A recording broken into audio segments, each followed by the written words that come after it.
What is going down, Excellency? Jack here, bringing you some more search and destroy dissections from some gameplay. Today we're doing some Call of Duty 4 action. Unfortunately for that reason there's going to be no interactive maps, as online resources for Call of Duty 4 are somewhat limited. However, I hope this still helps, as you'll be able to get more into the mind of me as a search and destroy player and perhaps apply the situations and how I react to them in Call of Duty 4 to your own gameplay in other Call of Duties. To mix it up a little bit, I'm going to allow both clutches to play ahead of you, as you'll now see the first one. This is a 6-man round on vacant. I'm going to allow you to watch these first so you can see what you may have done differently, but also fully appreciate the speed of which I'm having to think within these situations and how I'm using my brain to my advantage to outsmart and outmaneuver the opposition.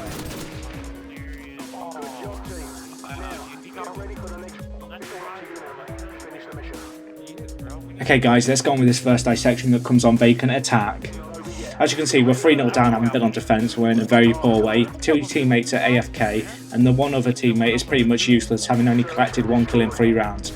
As we can see, I get blocked off by my 2 AFK teammates, and this really hinders my chances of making it into A-bomb alive. I look into A-bomb, having pre-naded it, and see 2 enemies. You can also know at this point the enemy is called in a UAV, and this means that they're probably going to push and probably just try and rush us out, especially in a 4v6 situation. I see a nade drop to my left. As we watch in super epic slow-mo, I'm able to get behind the barrel and avoid the nade, not taking any damage, thus reducing the chances of the enemy knowing I'm here. I pick up one frag and see a red name appear. However, I'm not able to get any tags on the player, who lobs a smoke, blocking my vision into A. I stun A here and decide to make a very aggressive push, as I'm an aggressive player and he probably won't expect it, especially with radar up. I'm able to soundhole this enemy to my left and soundhole another one clone behind me, getting this important reload cancel in order to get my aim back on. It's now that it becomes a tense 2v1 situation, having come back from a 3v1. As we can see to the right, one of my teammates has died over on the right hand side of the map, and it's likely he is going to have died in that area. So there's probably an enemy there. I can also hear an enemy in the near left side above the bin up to my left. They've also called in a UAV, so this really isn't my day, as this is the second one of the round, and having picked up all the kills thus far and been low on health, it's unlikely that I'm going to be able to finish them off. It's also worth noticing the fact that I only have half a clip of my AK-47 left.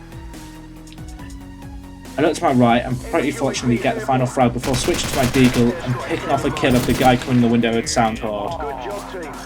Okay guys, well, let's go on to the next clutch, which is another ace and clutch round in Search and Destroy on Call of Duty 4.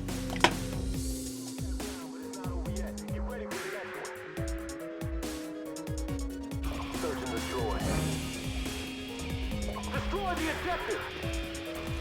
We got the bomb!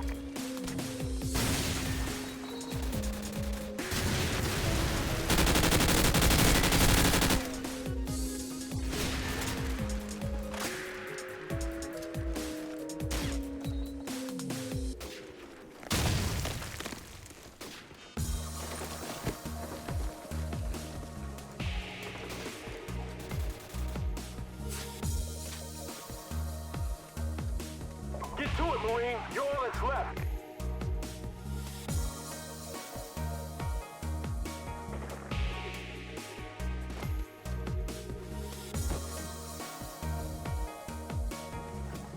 UAV recon standing by.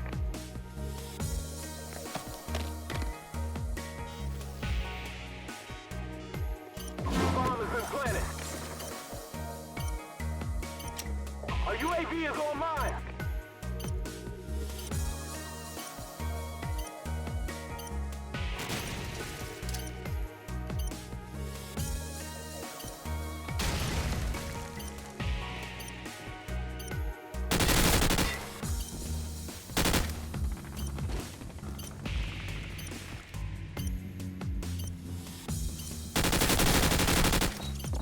Airstrike standing by.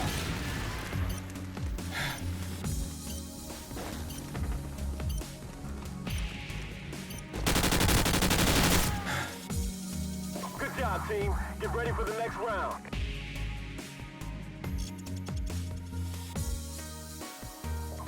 Okay guys, so starting this crash round, I'm currently dropping donuts. Slightly embarrassing, I know, but I aim to rectify this by making an aggressive push to A with bomb in hand. I get the good spawn, manage to pull the bomb and make the run. Lobbing a nade here is quite important, as anyone who has ever played Crash will know. If you can get a nade to land properly, you can stop any initial rush by the defensive side to A, particularly with extreme conditioning. As I run around the bend, 2 enemies appear and I prioritise the enemy most likely to kill me, and I'm able to in fact catch the second enemy who was mantling and had no way to kill me since his gun wouldn't have been out. As I go for the plant, an enemy appears on the radar. I have one teammate behind me, but seeing as this is public, it's unlikely that he's going to get the kill, and I'd rather not put the faith of my life in a teammate. Although I may well have been able to get the plant, it actually proves quite vital that I didn't plant it at this point, as this teammate now gets shanked from behind. I'm now in a situation of a 1v4. I'm on top of the 3-story, have bum in hand, and so the situation is still within my grasp. I don't have dead silence, which could prove problematic, and I know that one enemy is definitely on the floor below me.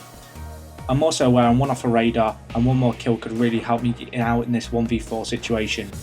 As we pause the gameplay here, we're going to be able to see one enemy in the main street area rushing my own spawn, and one on the balcony. I decide to prioritise the guy balcony, but I don't really want to shoot him, so I get the knife. Had I shot in this situation, it really would have drawn attention to the bomb site and made this plant on A impossible. Because they're not in a party chat, and the fact that they're not playing as a team, the other enemies have no idea that I've managed to stab the player at A and get a bomb down.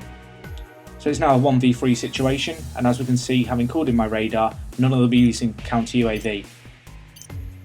I see one enemy push into the lower 3-story area, but I'm confident I'm safe as I can pretty much predict what route he's going to take to get up to the 3-story from the radar.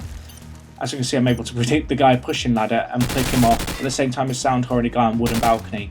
I tried to pop a few bullets on him, but I can't really get him because you can't shoot vertically down. I crouch walk, not really cautiously but fairly aggressively, and I'm able to pick up the 5th frag of the round. He has Mighty Dom, so I back off just to play it safe, and having noticed that with 10 seconds left on the clock, the remaining enemy hasn't moved since I first called in my UAV, I simply push him for that easy final frag and to get the ace. Okay guys, well that's both clutches kind of dissected. I hope you appreciated these.